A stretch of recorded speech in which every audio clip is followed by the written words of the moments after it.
आपको independence day की हार्दिक शुभकामनाएं, स्वतंत्रता दिवस की हार्दिक शुभकामनाएं। अब शुरू करते हैं आज का डिस्कशन।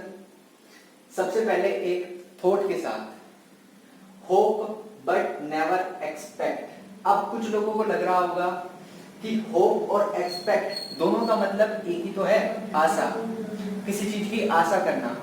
मैं आपसे एक्सपेक्ट कर रहा हूं कि आप आएंगे, मतलब आशा कर रहा हूं। होप कर रहा हूं कि आप आएंगे, होप यू विल कम, आशा कर रहा हूं। यहां पर इन दोनों के मतलब अलग अलग है। यही तो थॉट की खूबसूरती होती है, होप बट नेवर एक्सपेक्ट। ये इसे आप लिंक कर सकते हैं हिंदी के या संस्कृत के उस फेमस थॉट से, उस बात से कि कर्म करो फल की चिंता मत करो। गीता में भी ये लिखा हुआ है। श्री कृष्ण जी के उस थॉट से आप इसे कर सकते हैं कंपेयर। वो ये भी कह रहा है कर्म करो, दैट इज यहां पर इसका रेलेवेंस है होप से। फल की चिंता मत करो, वो यहां पर एक्सपेक्ट कह रहा है। ठीक है, look forward but never wait. आगे बढ़ते रहो, कभी भी इंतजार मत करो। तो देखो, थॉट पढ़ना मात्र ये मतलब नहीं है, जरूरी नहीं है कि आपकी जिंदगी को चेंज कर देगा। पढ़ने मात्र से नहीं चेंज हो जाता कुछ, आपकी समझ में आना चाहिए। और हर थॉट एक पर्टिकुलर कंडीशन में परफेक्टली फिट होता है। हर कंडीशन में हर थॉट फिट नहीं होता। खैर, तो सबसे पहले आज का ऑब्जेक्टिव देख लेते हैं, क्या क्या हमें पढ़ना है। हमें पढ़ना है फिजिकल एजुकेशन में chapter number 4, physical education and sports for children with special needs, disorders के बारे में पढ़ना है। डिसऑर्डर्स में हमें आज 3 डिसऑर्डर्स कवर करने हैं। एक तो आपका ओसीडी, एक ओडीडी और एक एएसडी। उसके बाद हम डिस्कस करेंगे एक responsible citizen of India, Bharat के एक जिम्मेदार नागरिक के तौर पर जो चीजें हमें पता होनी चाहिए वे हम डिस्कस करेंगे। जैसे इंडिया को इंडियन पेनिनसुला क्यों बोला जाता है, और इंडिया के कुछ फिजिकल डेमोग्राफिक्स, इंडिया के नेबर्स के बारे में, इन सब बारे में भी डिटेल में डिस्कशन करेंगे। तो चलिए शुरू करते हैं। तो सबसे पहले हमें डिस्कस करना है जिस चीज के लिए आप मेनली यहां पर आए हैं, क्योंकि एम तो आपने डिसाइड कर रखा है कि फिजिकल एजुकेशन में मेरे को क्या स्कोर करना है, वो तो आपने डिसाइड कर ही रखा है। लेकिन ऑब्जेक्टिव क्या है आपका? आपको ऑब्जेक्टिव है डिसऑर्डर्स को पढ़ना। डिसऑर्डर्स के लिए आप मेनली आए, तो उस मेन चीज को हम स्टार्ट करते हैं। डिसऑर्डर्स, डिसऑर्डर्स, डिसऑर्डर्स में और डिसेबिलिटी में डिफरेंस आपका क्लियर है? क्लियर है तो जरा कमेंट करके बताओ कि क्या डिफरेंस है। तो पहला डिसऑर्डर जो हम आज पढ़ने वाले हैं वो है आपका एएसडी। एएसडी, एएसडी को बोलते हैं ऑटिज्म स्पेक्ट्रम डिसऑर्डर। क्या बोलते हैं? Autism, autism spectrum, SPECTRUM। इससे आप फेमिलियर होंगे इस वर्ड से। एंड डिसऑर्डर तो है ही, तो ऑटिज्म स्पेक्ट्रम डिसऑर्डर इसका फुल फॉर्म है एएसडी का। तो आखिर ये ऑटिज्म स्पेक्ट्रम डिसऑर्डर है क्या? देखो, ऑटिज्म स्पेक्ट्रम डिसऑर्डर ये आपका एक ऐसा डिसऑर्डर है जो अफेक्ट करता है डेवलपमेंट को। अब डेवलपमेंट का मतलब ये नहीं है कि हाइट बढ़ गई तो डेवलपमेंट हो गया, या मतलब कुछ भी ऐसी चीज जो मिजरेबल हो वो डेवलपमेंट नहीं शो करती। डेवलपमेंट एक काफी वास्ट टर्म है। ये हाइट बढ़ गई, ये ग्रोथ है। ओके, तो डेवलपमेंट की बात करता हूं तो सब कुछ, ऑल ओवर ग्रोथ की बात करता हूं मैं, मतलब सब कुछ उसमें आ जाता है, बॉडी, बॉडी माइंड सब कुछ। तो डेवलपमेंट अफेक्ट होता है इससे। किससे? ऑटिज्म स्पेक्ट्रम डिसऑर्डर से। Number 1 thing. नंबर 2 थिंग ये है कि यहां पर स्पेक्ट्रम वर्ड का यूज क्यों हुआ है। देखो, स्पेक्ट्रम वर्ड का सिनोनियम हो सकता है यहां पर रेंज। स्पेक्ट्रम वर्ड अगर कहीं भी आ गया तो वो डिनोट कर रहा है रेंज को। तो यहां पर ये रेंज बताता है सिम्टम्स की, कि ये जो एएसडी है इसके सिम्टम्स, मिड सिम्टम्स, मतलब इस सिम्टम से लेकर यहां तक हो सकते हैं, मिड से लेकर सेवर तक हो सकते हैं। ये सिम्टम्स अगर हैं तो हाँ भाई, ये एएसडी आपको हो सकता है। कोई एक पर्टिकुलर सिम्टम से हम नहीं बता सकते, ये कंफर्म नहीं कर सकते कि आपको एएसडी है। क्लियर? तो ये रेंज बताता है सिम्टम्स की, range of symptoms. It signifies the range of symptoms. Okay, अब क्या क्या डिफिकल्टीज कोई एक बच्चा फेस करेगा जिसे एएसडी है, तो उसे मेन डिफिकल्टीज जो आने वाली है, वो मेन डिफिकल्टीज उसे आने वाली है कम्युनिकेशन में, वो कम्युनिकेट नहीं कर पाएगा। सोशल स्किल्स, आज बोर्ड थोड़ा बार बार हिल रहा है, हाँ, तो कम्युनिकेशन में उसे दिक्कत आएगी, उसे दिक्कत आएगी सोशल स्किल्स को सीखने में। एक्चुअली ये पहले होना चाहिए था, क्योंकि वो सोशल स्किल्स नहीं सीख पाएगा। सोशल स्किल्स से आपके दिमाग में क्या है? Friendship nets, togetherness, loyalty, leadership, discipline, ये सब चीजें अगर उसके अंदर नहीं होगी तो कम्युनिकेशन कैसे कर पाएगा? और कम्युनिकेशन के लिए एक और इंपॉर्टेंट चीज होती है लैंग्वेज। तो इन सब चीजों में उसे दिक्कत होगी। और दूसरी बात, मतलब अगर दूसरी मैं प्रॉब्लम्स बताऊं, डिफिकल्टीज बताऊं जो वो फेस करेगा या फेस करेगी, तो वो है आपका कि अकेला रहना उसे पसंद होगा। उसे पसंद नहीं होगा कि कोई उसे गले लगाए। सोसाइटी से आंख छुपाना उसे पसंद होगा, मतलब ऐसे आंखों में आंखें मिलाकर वो बात नहीं कर सकेगा, क्योंकि उसे डिफिकल्टीज पहले से हैं। और कोई भी डिसऑर्डर हो, उसका मेन कोज क्या होता है? मेन कोज उसका होता है आपका जेनेटिक कोज, मतलब उसके वही पापा मम्मी बाबा दादी इन सब से रिलेटेड अगर उन्हें कुछ था इस तरीके का, तो वो इसे भी होने का चांस है। दूसरा, आपका एनवायरमेंटल फैक्टर्स भी यहाँ पर बहुत ही इंपॉर्टेंट रोल निभाते हैं। आपके आसपास का एनवायरमेंट कैसा है, आपके घर का माहौल कैसा है, मोहल्ले का, गली का, गांव का, कस्बे का, शहर का माहौल कैसा है। शहर तक तो मत जाइए, लेकिन अगर आप कस्बे में रहते हैं तो कस्बे का माहौल कैसा है, वो भी एक बहुत ही इंपॉर्टेंट रोल इसमें निभाता है। मतलब एनवायरमेंटल फैक्टर्स, और वही brain injuries, low birth weight, बाकी सब तो वही है।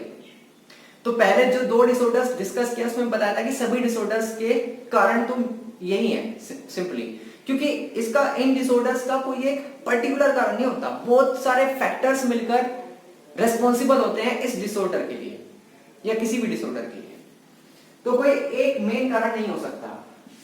लेकिन अगर सिर्फ एक ही कारण मैं कहूं कि एक ही कारण बता दूं, तो वो है, मतलब जो एक मेन कारण है ज्यादातर केसेस में जो देखा जाता है वो है जेनेटिक कोज। ये इनहेरिट ज्यादा होते हैं, ये पास ऑन ज्यादा होते हैं जनरेशन टू जनरेशन। अब सेकंड डिसऑर्डर हमारा है आपका ओडीडी। ओडीडी की फुल फॉर्म क्या है? अपोजिशनल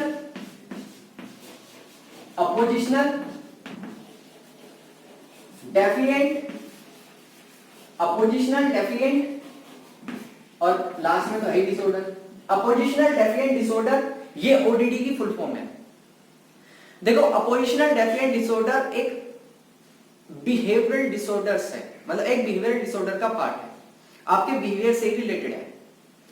और ये एक अकेला डिसऑर्डर नहीं है, बहुत सारे डिसऑर्डर्स का एक ग्रुप है, बहुत सारे डिसऑर्डर्स का एक ग्रुप है, जिसे हम बोलते हैं डिसरप्टिव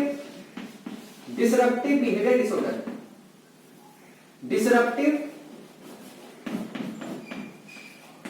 बिहेवियर डिसऑर्डर या डिसरप्टिव बिहेवियरल डिसऑर्डर्स।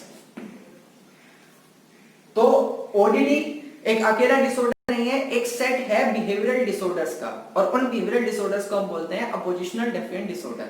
तो उसी के अंदर ये आता है, तो ये एक अकेला डिसऑर्डर नहीं है। और ओडीडी में मैंने यूज किया कि डिसरप्टिव बिहेवियर डिसऑर्डर का पार्ट है। ये ऐसा क्यों मैं यूज कर रहा हूं वर्ड डिसरप्टिव? क्योंकि जिस बच्चे को ये होगा वो अपने आसपास के सराउंडिंग को डिसरप्ट करने की कोशिश करेगा, तोड़फोड़ मचाने की कोशिश करेगा। तोड़फोड़ इन द सेंस ये नहीं कि वो चीजों को उठा के पटकेगा, मतलब माहौल जैसा है वैसा नहीं रहेगा। अगर खुशी का माहौल है तो दुख का कर देगा, और मतलब डिसरप्ट करेगा। डिसरप्ट वर्ड आप समझते होंगे बेहतर, डिसरप्ट करने की टेंडेंसी रखेगा अपने आसपास के माहौल को, एनवायरमेंट को। ओडीडी जिस बच्चे को हो जाएगा, अपोजिशनल डेफिएंट डिसऑर्डर, वो डिसओबीडिएंट हो जाएगा, मतलब बड़ों का कहना नहीं मानेगा, आर्ग्यू करेगा बड़ों के साथ। ये कुछ सिम्टम्स हैं जो कि उस बच्चे के अंदर आपको दिखाई देंगे। ओडीडी के भी वही कारण है जो कि पिछले डिसऑर्डर्स के कारण थे। यहां पर सोशल फैक्टर्स काफी ज्यादा महत्व निभाते हैं इन दोनों डिसऑर्डर्स में, जो ये डिसऑर्डर बताया और एक इससे पहला जो डिसऑर्डर मैंने बताया था, कौन सा? ASD, autism spectrum disorder. अब उसके बाद लास्ट डिसऑर्डर की तरफ हम बढ़ते हैं। लास्ट डिसऑर्डर है OCD, obsessive compulsive disorder, obsessive compulsive disorder, OCD, OCD, obsessive compulsive disorder, obsessive compulsive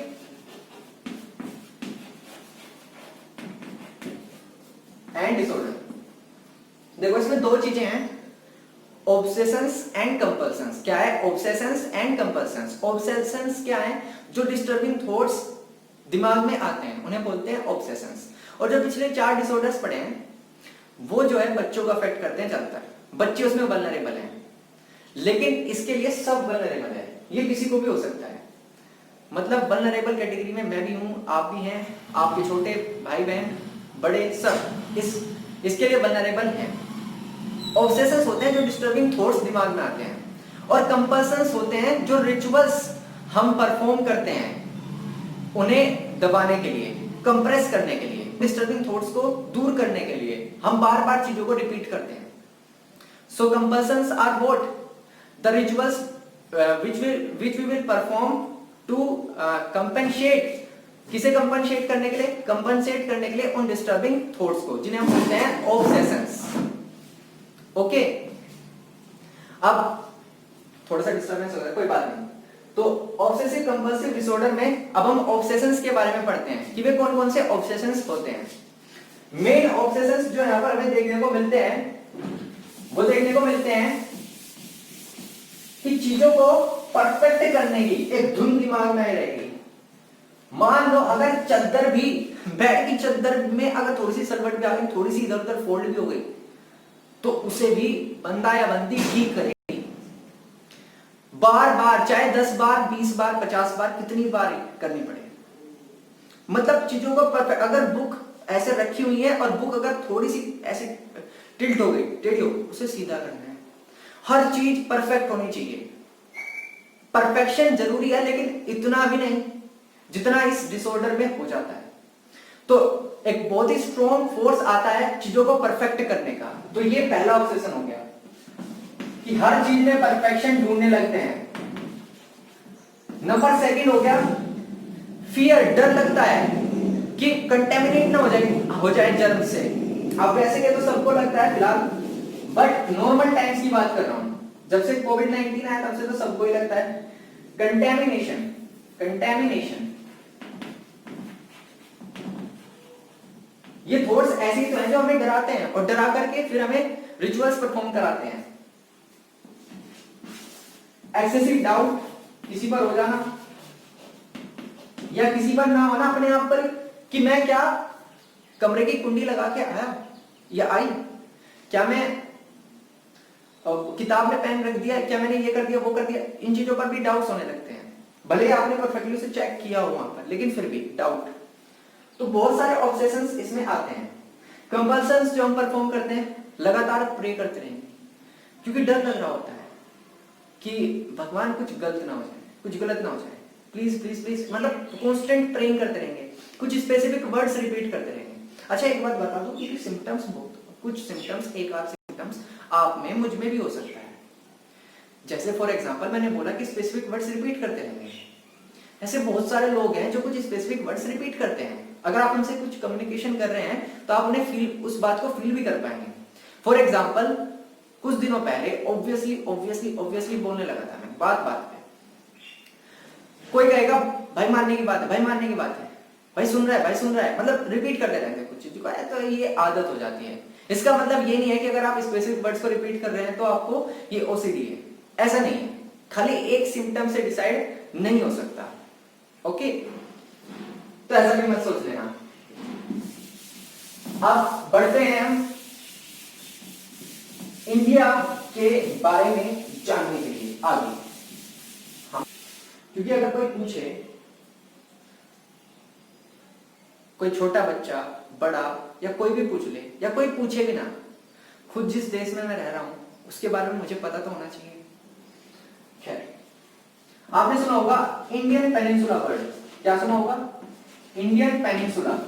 Indian peninsula, भाई से पेनिनसुला क्यों बोलते हैं? देखो पेनिनसुला एक ऐसा पीस ऑफ लैंड होता है जो कि 3 साइड से वाटर बॉडी से घिरा रहता है, ठीक है?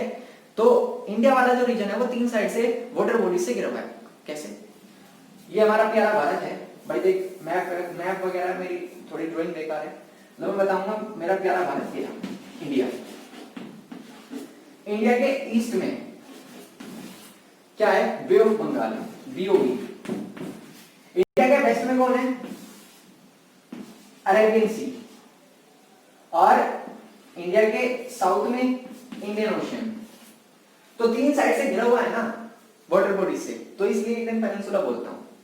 नॉर्थ में नहीं है, नॉर्थ में तो भैया माउंटेन्स है, हिमालय है। अब नेक्स्ट बढ़ते हैं फिजिकल डेमोग्राफिक्स इंडिया के। फिजिकल डेमोग्राफिक्स मतलब इंडिया का एरिया कितना है? तो 3.28 मिलियन स्क्वायर किलोमीटर, क्योंकि स्क्वायर में तो होता है स्क्वायर किलोमीटर्स, एरिया स्क्वायर में तो होता है। तो 3.28 मिलियन स्क्वायर किलोमीटर्स एरिया है इंडिया का, मेनलैंड इंडिया का। अदरवाइज तो पाकिस्तान भी इंडिया का ही पार्ट था, बांग्लादेश भी इंडिया का ही पार्ट था। हम बात कर रहे हैं मेनलैंड इंडिया की। और सेकंड नंबर पर जो आपका नॉर्थ से साउथ तक का स्ट्रेच है, नॉर्थ से साउथ तक का स्ट्रेच कैसे समझोगे? अरे भाई नॉर्थ में है कश्मीर और साउथ में है कन्याकुमारी। तो कश्मीर से कन्याकुमारी तक का जो स्ट्रेच है वो है आपका 3200 किलोमीटर का अप्रोक्सीमेटली। और जो ईस्ट से वेस्ट तक का स्ट्रेच है वो है आपका 2900 किलोमीटर का। तो अगर कोई पूछे कि कौन सा स्ट्रेच बड़ा है, नॉर्थ साउथ स्ट्रेच या ईस्ट वेस्ट, मतलब अरुणाचल प्रदेश से गुजरात के कच्छ तक का या कश्मीर से कन्याकुमारी तक का, तो कश्मीर से कन्याकुमारी तक का। तो हमारा जो देश है वो इस डायरेक्शन में ज्यादा स्ट्रेच्ड है और इस डायरेक्शन में कम स्ट्रेच्ड है। ठीक है, ओके। अब उसके बाद डिस्कस करते हैं इंडिया के नेबर्स के बारे में। तो हमारे 7 नेबर्स हैं जिनसे हमारा बाउंड्री टच करता है हमारी कंट्री का। कौन कौन? अगर मैं बात करूं वेस्ट की, तो वेस्ट में मिल जाएगा आपको पाकिस्तान और अफगानिस्तान। अगर मैं बात करता हूं ईस्ट की, तो ईस्ट में मिल जाएगा आपको भूटान, म्यांमार, बांग्लादेश और भूटान, म्यांमार, बांग्लादेश, और ऊपर नॉर्थ से लेकर ईस्ट तक फैला हुआ है पूरा यहाँ चाइना मिल जाएगा। तो 2 और 2 4 और 2 6। देखो बांग्लादेश हो गया, पाकिस्तान हो गया, म्यांमार हो गया, भूटान हो गया, चाइना हो गया, अफगानिस्तान हो गया, एक कंट्री रह गया। कौन सा कंट्री रह गया? उसको आप बताना, मेरा भी ध्यान में नहीं आ रहा। एक कंट्री रह गया। अच्छा, जो हमारे आइलैंड नेबर्स हैं, मतलब जो समुद्र में है पास में, वो 2 कंट्रीज हैं। एक तो मालदीव्स हमारे साउथ में है, मालदीव्स एंड श्रीलंका। ये हमारे आइलैंड नेबर्स हैं। श्रीलंका, इंडिया और श्रीलंका को जोड़ने वाला जो स्ट्रेट है, पढ़ना इसके बारे में, STRAIT, स्ट्रेट क्या होता है पढ़ना। उसे बोलते हैं पार्क स्ट्रेट। क्या बोलते हैं? Park straight. यार कौन सा रह गया? वेस्ट में पाकिस्तान अफगानिस्तान, ईस्ट में भूटान, म्यांमार, बांग्लादेश, चाइना, और कौन सा रह गया? चलो जो भी रह गया आप उसे बता दीजिएगा। तो अगर समझ में आया, सब कुछ समझ में आया, तभी लाइक कीजिएगा, सब्सक्राइब कीजिएगा और शेयर कीजिएगा। और नहीं समझ में आया अगर कुछ, तो बताइए कि मैं क्या इंप्रूव करूं, कहां मैं मिस्टेक कर रहा हूं, क्योंकि तभी इंप्रूवमेंट हो पाएगा जब मुझे मेरी मिस्टेक पता चलेगी। और पढ़ाई करते रहिए। धन्यवाद।